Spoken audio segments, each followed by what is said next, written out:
Hi everyone, welcome back into the studio. I'm doing a series of quick compositions, just running through the skills of it. And these are really great. These are things I do towards the end of the day, using up my palette and just practicing and painting fast, getting the basics of both the textures, the brush movement, colors and stuff like that worked out, okay? So we're going to do quite a few of these, and I'm only going to do them for flowers. I'm going to do it for landscapes. We're going to do it for animal portraits, wildlife, stuff like that. Quick sketches, quick working, because they're a lot of fun to practice, okay? So this is 11 by 14 boards. I use this as a common size. It's easy to find a frame for if you want to frame it. I gave it a coat of canvas prep medium, sanded it with 180 grit sandpaper, and it's ready to go. I have my regular colors out here. These are the ones that I like to use. I will put a listing of all the colors, like I always do in all the videos, in the video description. I'm also going to put out a little bit of the open medium here in case I decide to use that. This is the Dervan open medium, and it is very compatible with our paints. And then I'm also going to put out a capful here of extender. I have just a little left, so I'll put out a little bit more. This is the extender medium, and it's thinner, so I use it usually during the start of the painting, and then as I build thicker colors, I switch over to the open medium. That's, you know, over the last couple years of using those two in combination, that's the combination I found I really like. Okay, let's make like a dirty gray system that we can put down first, which is one of my favorite grays, of course, is the Phthalo Blue. A little bit of Phthalo Blue and the burnt sienna. Let's get a little more burnt sienna. Sometimes a little bit of green too is really pretty in there. Makes beautiful grays. You could cool it down, maybe a touch of violet or so, but see, it's a real pretty kind of putty gray. I love that. And I do like the Impressionism. When I work fast, I like the Impressionism. This is a 2-inch brush. Just an older 2-inch brush. I'm going to put a little extender into it, and then I'll mix it up into some of my paint here. So I want the initial working of the paint going down to be a little thinner. So I like to work thicker paints into thinner paints, just like I did when I did the oils, but these are acrylics. So here comes, see, it's a beautiful kind of a beige kind of putty color. Let's put some of that down here, and we'll just let it take some of it off to the side, but some of it just like a splash, like we're putting that into the background. I love that. Now, I have a nasty habit of leaving paint in my brushes, so I'm going to rinse this out for a second, and we'll push some of this. Some of it, a little bit, you can save for like help a receding edge or something like that on a flower or something later on. Let's go to a 3/4 inch brush, and we'll put down a couple of the colors I really like into backgrounds, and sometimes a little blue, sometimes a little violet. I like to try all different kinds of things. Let's push here. See, I love that color right up on that. That already looks really nice to me. I like a little heavier, like some marks that are a little heavy. We're going to do very impressionistic here. This is what gets really fun, and where you've got to really kind of understand some of the workings of the flower, or the workings of, you know, shapes and forms and stuff. So I want some heavier contrast right up in here in the marks. And so I want to make this is called the thrust line. And I want to develop where I can get a little bit more casual with some of this stuff. Like this is what I'm thinking when I'm doing this right in here is like, you know, if I put a rose right here, I'm thinking this is actually kind of like leaves and stuff coming out, other things coming out here.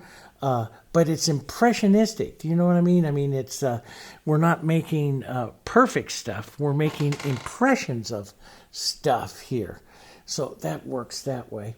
But let's get the idea of, so maybe I'll soften this out. Sometimes I'll just pull back like that, soften that movement out a little bit.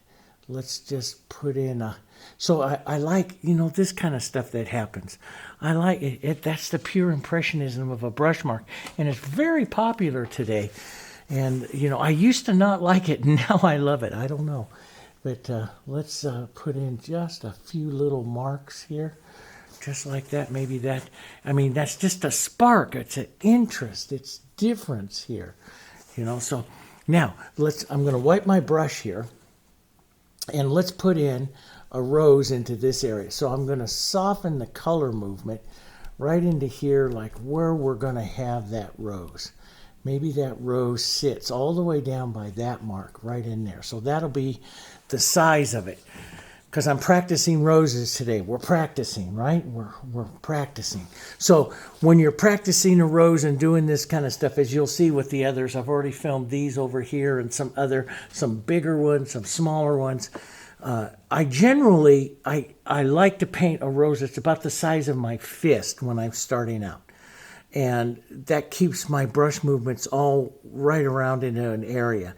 And I explained that to you in like the 30 Days of Roses. If you get bigger, which I do a big yellow one, which I had here. I don't know where I put it. But I have a big yellow one I filmed. I'm going to put it in this whole quick series. Okay. When I do that, it gets a little harder. I use more paint and it gets a little more difficult. But go watch those too, because it's good to know.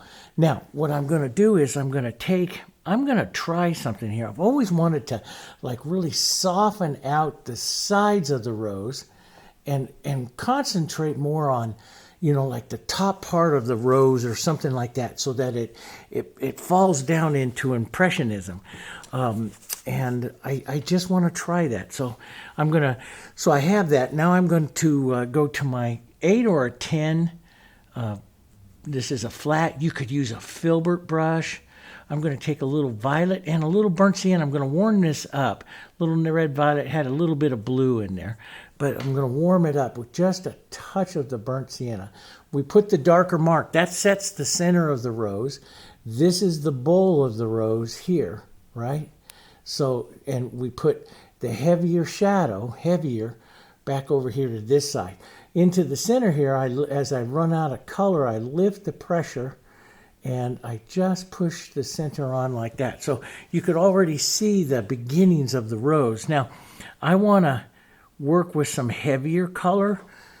So I'm going to lay the brush flat and just take some marks down like this. I want to get a little bit more casual. One of the things that I noticed, like I fought it the other day painting it, and I was like, oh, this isn't going really well. There's a little fly right there. I got stiff. Now, I've been painting these roses and doing these for years, right? I do it too. Some days are just not good days, and you don't normally see that on YouTube, okay? Because I only give you the good stuff, right?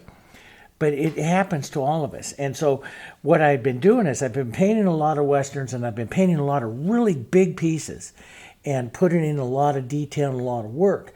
And then I lost some of that real quick, spontaneous, creative energy that I used to create some of the Impressionism to the roses. So it took me like 3-4 paintings of practicing to get back into that spontaneity. That happens, right? That happens.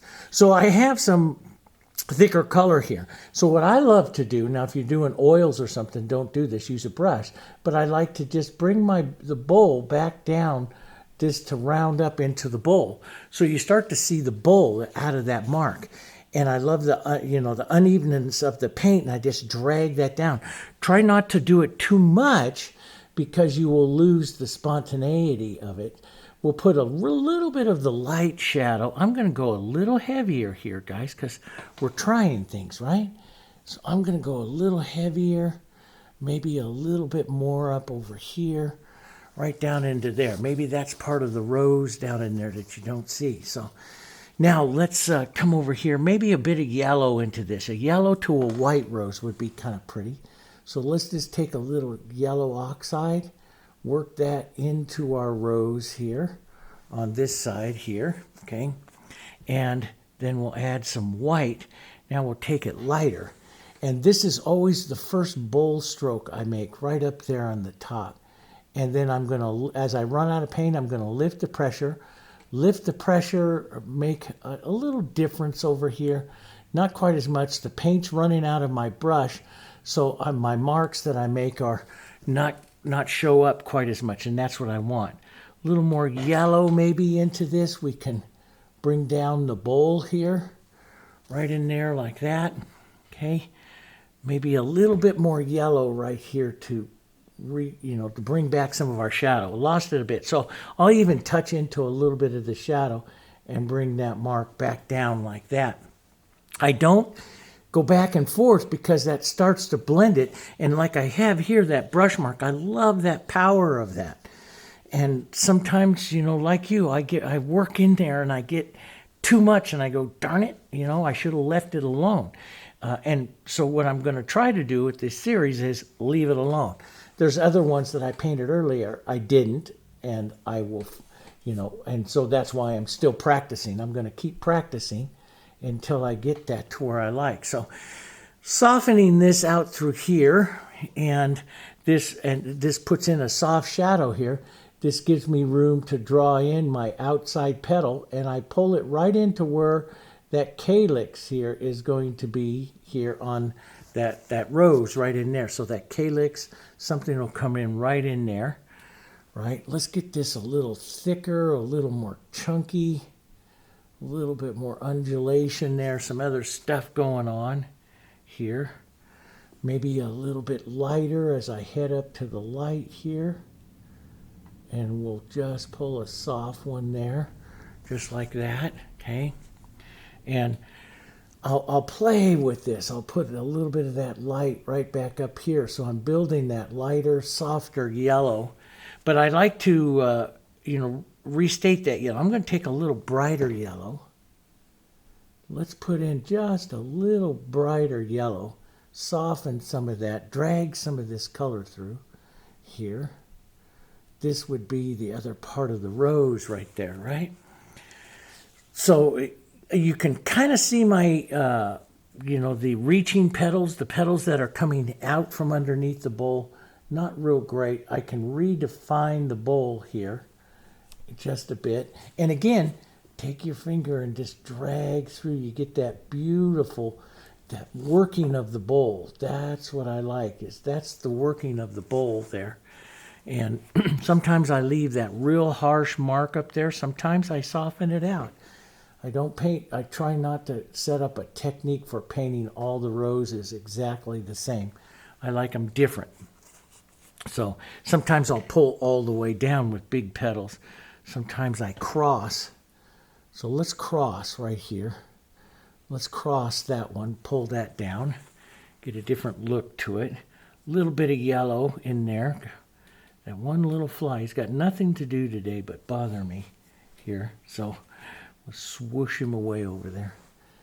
Yeah, we'll put a little bit more yellow. That's pretty.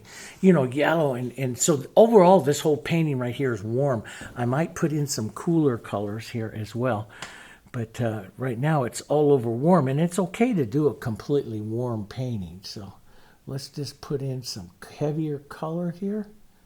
Right like that. Just leave it like that maybe. Just chunky. So see, I'm just pulling down. Sometimes I pull down. Sometimes I pull across. And I'm just building up some paint. Now, this is really thick and I'm painting it kind of fast, so I haven't added any open medium. But if you're going to play with it a little bit, add some open medium. Give yourself some working time. I don't feel that it's really necessary right now with the way in which I'm painting this one. So I don't have it in there. Let's put a little more yellow right out into that one right there. Little softness. I always believe in keeping that bowl. Always find that bowl shadow. Always. That's what makes it pretty, right? So we'll build that up. Let's take some softer yellow. Let's go back here. Put in some back petals, some softness in and around. We can always come back in here and add some other colors in there, but I'm just light pressure with my brush, and all I am painting for when I'm back here, I'm not imagining petals, I'm imagining movement, the rounding movement that I'm not painting individual petals, I'm painting movement. So right out here, I'll paint some movement. Now, you can see this drags a bit. That's starting to dry up there a bit. And that's okay. I can let that side dry. I'm going to go into a little bit of my violets, burnt sienna, maybe and when I go shadows, I usually go with the extender, so I keep them thinner. I don't like shadows to have much power. I like them to be very soft. So, yeah, so we'll just keep that one soft there, okay? Let's build a little bit more here. A little bit more on that rose.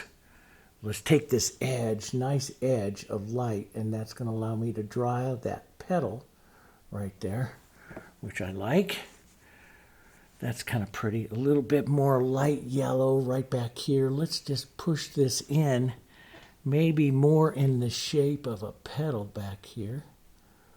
And then we'll re-swirl some of the dark in here. The dark swirling is what really makes the rose. Matter of fact, let's do that now. Let's just take a little bit of the dark, the reddish color here, swirl that around. And see, that's what really makes that beautiful center on that rose. Let's take a little yellow oxide, a little white, a softer yellow, and just drop some of that right in here, some of that movement right in there. So I just get a little movement. Let's take just yellow oxide all by itself, a beautiful yellow stroke right down here. And that resets that bowl of that rose. Do you see that? Maybe a real thick light stroke here, boom, just like that. And see, I'm building up that color now. And the strokes that I'm doing here, as I'm building the color, I'm getting quicker and quicker with them. Does that make sense?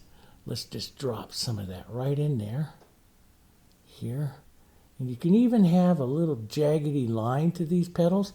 A lot of roses do, you know. And if you want to make those, I'm really famous for those smooth lined petals out there. A lot of people like that. You can do that. Let's just drag a little bit of this in like that. That's kind of pretty. Let's go back to our yellow oxide right here. Put a few marks of that right in there. That's kind of pretty. We'll go with a touch of our red violet, and the yellow makes more of a peach color, which would be pretty out over here. This little bit of peach color, I think. So I like the yellows to the pinks to the violets, and sometimes in these, maybe I will on this one, I don't know. Sometimes I'll increase the violet, but then I'll add a little bit of blue. You know, I like to play and try blues and stuff with them as well. And sometimes those are really pretty. There, let's take a little more red violet and some burnt sienna and expand out that dark center a bit. And then a little bit of that dark right down in here to really say that's smooth. Now, one of the things I wanted to do, let me rinse this out of my brush. I wanted to try was to compress this side movement here. So I got a little bit of water, which is my solvent, wipe my brush slightly, and I wanted to kind of like let this rose start disappearing here into this side of the painting over here. Now, I can bring it back. Let's take a little green, a little red violet, and a little bit of blue. This makes a super dark, cool color. One that I should use more than what I do. And we could add a lot of contrast right up over here on this side. Blur that just a bit. And use that to kind of say, here's the shadow side of the rose there. See, it's a different kind of a look. I kind of like that, but I maybe want, well, look, I love this, and I want to see some more burnt sienna. I never painted with burnt sienna, and I'd watch other artists paint with burnt sienna and say, oh yeah, you got to paint with more burnt sienna, but I didn't like it, and and now look at me, I paint with a lot of burnt sienna. So don't ever say you're never going to do anything, because you might end up doing it there. So let's take a bit of that dark. Let's use that to emulate our stem right here. And because I think that's kind of pretty. And see, it's different. So we're going to leave a lot of this out here without too much. I was thinking maybe a blue mark in here with the blue showing up here.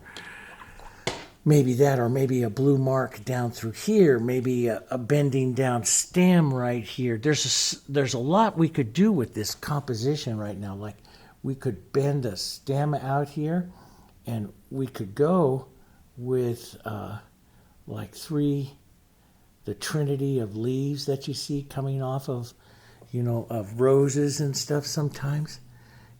Blur off some of those edges and stuff there. Let's make one a little darker right out here, right, coming out this way. I love that dark. Let me thin this. Shadows, I go thin.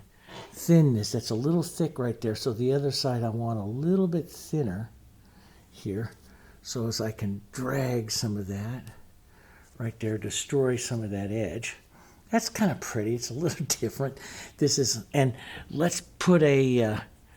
what is this? This might be burnt sienna type leaves. So let's just drop in a burnt sienna colored one over here on this side. You see a lot of burnt sienna leaves and stuff on roses. The young leaves, more burnt sienna and stuff. So that's not too bad. Let's add a little burnt sienna, a little of this dark right up here. Keep that coming right up through the composition there. I like that burnt. I like this traveling burnt sienna here. This is what I love to do at the end of every day, and use up my paints from the day painting, and try and grab some other interest. You could put some softer, maybe another flower out through there. We can take some of our softer background we had before. Let's add a little burnt sienna and stuff to it, and let's just do a little negative painting right out here with that, right on that rose. Just boom, right out like that. So I take the background that I saved there, maybe just a little bit of that coming right out there. A little bit of the movement there. I like that. I'm going to take some yellow, some of my yellow and some of this light, and build back up this one here. Back up a little bit more. So I round up that bowl just a touch more here. And I might pull these, that's a little difference. Pull these in almost like this petal bends down here. And boom, that's a little different here. This one can come up a bit right here. Come up a bit right there. A little softer yellow oxide. And let's put some extender with it, thin it out. Yellow oxide, a touch of Hansa here. Let's just round up gently the idea of that bowl. So a little bit of yellow way back on my brush so the tip stays soft, and just burn, what we call burnish some of that in there. That just works nice. And some soft burnt siennas in there, soft marks. Maybe a little idea of some yellow and some white, a little idea of another, maybe see a bit of that petal on this side, but just let it all incorporate in there. So, yeah, I'm not, on this side I want it mostly fading away, but you can draw a couple of just, almost like the petal edging technique, like you see a couple of petal lines there. And it's different. We'll construct it all a little different here. So, there we go. Just something like that. That's kind of pretty. And bigger, heavier color right up here like that. Maybe a couple strokes of the yellow to remove some of that extra light, and little burnt sienna, thin it out, burnt sienna yellow, sometimes a little bit of green, which will get rid of some of the oranginess of the burnt sienna. Sets more of a shadow there like that. That's kind of pretty, different. And I'll look for movement of the petals. Maybe I want just a little heavier and a movement. Had too much burnt sienna still in my brush. little light here. You got to be careful because this is where the rose really starts to grow when you start putting out a lot of stuff here. So sometimes I will just soften out, push out, soften out some of those colors there. A little different than what you've seen me do here. Looking for that softness and looking, I could turn this. See, and I just like, okay, maybe I'll push this into a bowl petal right here, right there. And multiple petals like that just give a different look to the rose, a different stroking thing to the rose. The one thing that, you know, I paint a lot of roses, and I've got a whole bunch of them over here that I look at. I got all different kinds of ways that I stroke them and create edges and stuff like that. And so you should always try to do that. Let's just thin this out. So I haven't used any of the open medium you could. I can thin some of this out. Yeah, and I like that. That's a real pretty kind of a soft composition. And, you know, you might, maybe you want to put a rosebud or something like that up there, or a rosebud falling down over here. Or sometimes I will take just some of my soft colors like this and just create like the idea of something else over here. You don't have to create it because it's, you know, part of a painting is just the color of it, right? So we can just create the idea of something back in through here. And maybe a soft little bit, you know, you can just create the idea that something is back there, right? Doesn't have to be great things. And you can do that through there. I love that softness. Now, here comes the question. Overall, it's very, very warm. Do you want to see any kind of, do you want to see we call it a note. Do you want to see a cooler note in there? Let me try it, because we can always take it out, because we're practicing and we're trying, right? This is where you grow your artistic skills. So a lot of violet, and a little bit of blue and some white will make a cool note. That's just a little too much violet. Let's make a light, and we're going to go very light, and I don't want to dirty up all my white because I have another painting I'm going to paint with you in practice. We'll do a few of these. We're going to do a few of these on both channels. And then I have this beautiful whitish Timberwolf that I want to do a real quick study with you too, a head portrait. Small board like this of a Timberwolf, that would be really fun, I think. So anyway, let's just see what a cooler note would look like. See if you like that little bit of coolness in it, because that's a little different here. See, it's kind of pretty. It takes that coolness to that. You know, if you like it or not, you know, I mean, you don't have to do that. Just adds a little bit of coolness to it. You could gray it out. You could slightly warm this so that note is not quite as cool, right? And add some of that. I love these little sparks like this, you know, so we're adding just some of those notes, just like that. Maybe just a touch of this cool note right up onto the shadow side here, onto our rose, maybe out onto the edge here. Just let it drag around the painting a bit. It just adds a certain coolness to it. I love that. Maybe this would really spark with a bit of a cool note right there. What is that? Yeah, really kind of old leaves. All kinds of ways to look at it. Let's just put a little bit. This is what I like to work on, my brush calligraphy of being an impressionist, you know. I like the impressionist of it. So there you go. I think that's probably all I will do on that. That really, I love that. This is called a thrust line up, and it's softer. It's softer and thinner, working into the wet background. I love this this up here. I might put one of the things that I do like to do if I feel the stems get too long is I put a crossing mark onto the stems like this. And what that does is it kind of stops your eye from continuing on through here. We could put another cross right in there too. And it's a compositional thing. We could give the idea that that's something that's going on there with a rose. Impressions, right? Impressions. And you don't have to be perfect with it. It's impressions. But yeah, so I like it. It's different, right? It's different. It's taking some of my classic roses, doing them a little different. Let's just give here.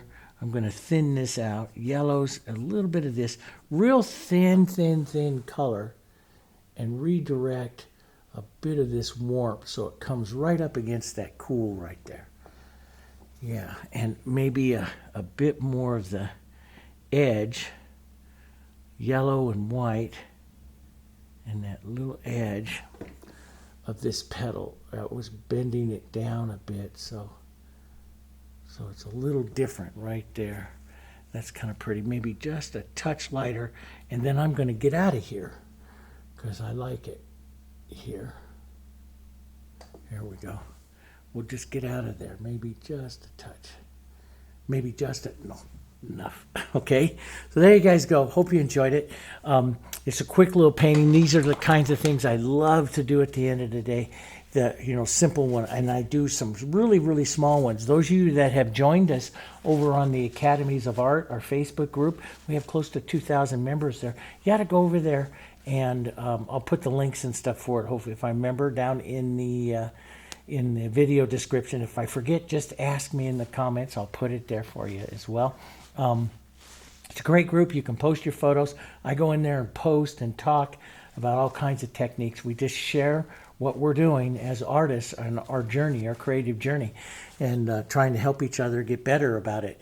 But I love to do these kinds of works, but I put up in there at Academies an entire big board I did of this little compositions, little 3-flower, 2-flower compositions, putting it together, and those are fun as well, smaller ones. They would make great, birthday card kind of things, compositions that you can do in 10 minutes. So they're fun kind of stuff. So anyway, I hope you enjoyed it. Have some fun here, and I'll see. And don't forget to subscribe if you're brand new to the channel. I've got a lot of this stuff.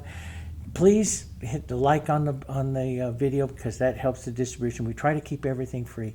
So hit that like and share the videos if you can. Leave a comment. All of that helps so we can keep our channel moving forward, okay? Thanks very much, guys. And I'm going to go grab another board, and I'll see you on another one, okay? All right. Bye-bye.